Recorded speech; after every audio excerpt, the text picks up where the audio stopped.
ಗುರೋರ್ವಿದ್ಯಾ ಸ್ವೀಕೃತಿರ್ಯಾ ಸ ಆಹಾರ ಇತಿ ಸ್ಮೃತಃ ತಚ್ಛುದ್ಧೌ ಜ್ಞಾನಶುದ್ಧಿ ಸ್ಯಾತ್ ಜ್ಞಾನಶುದ್ಧೌ ಸ್ಥಿರಾ ಸ್ಮೃತಿ ಸ್ಮೃತಿಸ್ಥೈರ್ಯೇ ತ್ವಾಪರೋಕ್ಷಂ ಹರೇರ್ಮೋಕ್ಷಃ ತಥೋ ಭವೇತ್.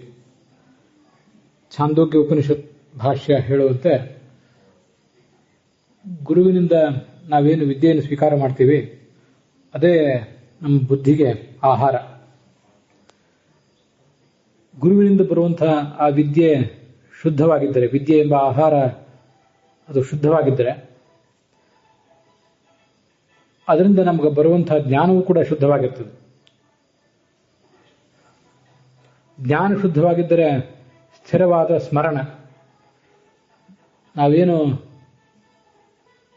ತಿಳಿದಿದ್ದೀವಿ ಗುರುವಿನ ಮೂಲಕ ಅದನ್ನು ಸ್ಥಿರವಾಗಿ ದೀರ್ಘಕಾಲ ನೆನಪಿಟ್ಕೊಳ್ಳಿಕ್ಕೂ ಕೂಡ ಸಾಧ್ಯ ಆಗ್ತದೆ. ಹೀಗೆ ಆ ನೆನಪು ಸ್ಥಿರವಾಗಿದ್ದರೆ ಮಾತ್ರ ಅಪರೋಕ್ಷಂ ಹರೇಹೇ ಅಪರೋಕ್ಷಂ, ಮುಂದೆ ಭಗವಂತನ ಅಪರೋಕ್ಷ ಜ್ಞಾನವಾಗಲಿಕ್ಕೆ ಸಾಧ್ಯ. ಆದ್ದರಿಂದ ಶುದ್ಧನಾದ ಗುರುವಿನಿಂದ ಶುದ್ಧನಾದಂತಹ ಶಿಷ್ಯ ಶುದ್ಧವಾದ ರೀತಿಯಲ್ಲಿ ವಿದ್ಯೆಯನ್ನು ಸ್ವೀಕಾರ ಮಾಡಿ ಜ್ಞಾನವನ್ನು ಪಡೆದು ಅದನ್ನು ದೀರ್ಘಕಾಲ ನೆನಪಿಟ್ಟುಕೊಂಡು ಮುಂದೆ ಭಗವಂತನ ಸಾಕ್ಷಾತ್ಕಾರಕ್ಕಾಗಿ ಹಂಬಲಿಸಬೇಕು. ಅದಕ್ಕಾಗಿಯೇ ಭಾಗವತ ತಾತ್ಪರ್ಯ ಹೇಳುವಂತೆ ಗುರು ಶಿಷ್ಯನನ್ನು, ಶಿಷ್ಯ ಗುರುವನ್ನು ಪರೀಕ್ಷಿಸಬೇಕು. ಪರೀಕ್ಷೆಯವ ಗುರು ಶಿಷ್ಯಂ ಶಿಷ್ಯೋಪಿ ಗುರುಮಾವ್ರಜೇತ್ ಅನ್ಯಥಾ ಪಾಠಕಂ ಪ್ರೋಕ್ತಂ ಪ್ರಾಯಶ್ಚಿತ್ತಂ ಗುರೋಸ್ತಥಾ ಅಂತ.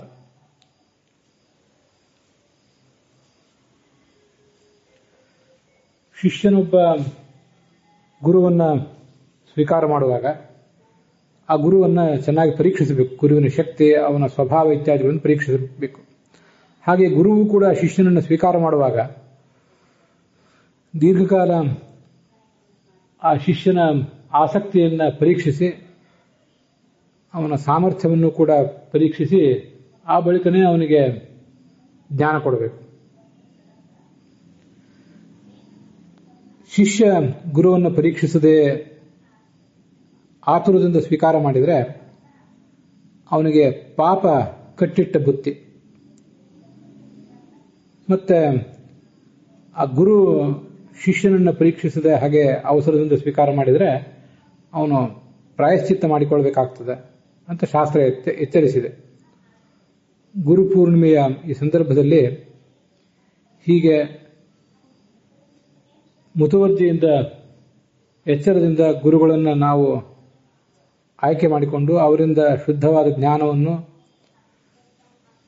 ಮತ್ತೆ ಸ್ಥಿರವಾದ ನೆನಪನ್ನು ಪಡೆದು ಭಗವತ್ ಸಾಕ್ಷಾತ್ಕಾರಕ್ಕಾಗಿ ಪ್ರಯತ್ನ ಪಡೋಣ.